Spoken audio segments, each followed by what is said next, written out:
Patay ang magtiayong sakay sa ilahang tricycle nga nakaparada sa Daplin sa daan sa Barangay Ibo, Toledo City.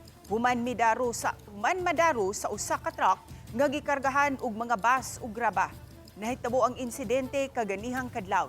Sa pakisusi, nasuta sa Toledo City Police nga ang truck gimaneho ni alias Rev, 55 anyos, nga gikan sa Toledo City, padung sa Pinamungahan.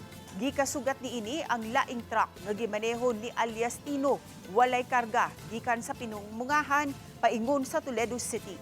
Sa pag-abot sa Barangay Ibo sa Toledo City, ang walay karga nga truck giingong misuway og overtake, apan dihang nakita ang gikasugat nga truck, may brake kini apan naigo gihapon sa likod sa truck.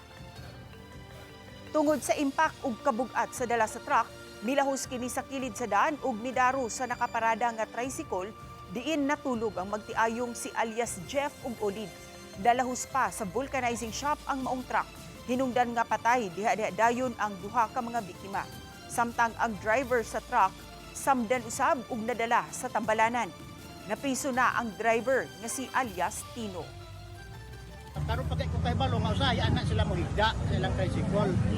Pero usually diri naman ko sila mo parking sa tubangan. So naanda na nila kung nga diri gyud na nila igrahi ang ilang tricycle. Oo, so labi na og kanang makulan kay diri man ang ila sa likod kanya kanipaan man. So usually anak na nila i-parking. Ambot diri naman na parking. Pero dili man naman ko mabako pa sa parking diha. So nya ang truck diha man gyud agi sa entrance. Auto nga wa gyud swerte na biktima gyud So sila. na daro gid ay ni sila kon. Oo,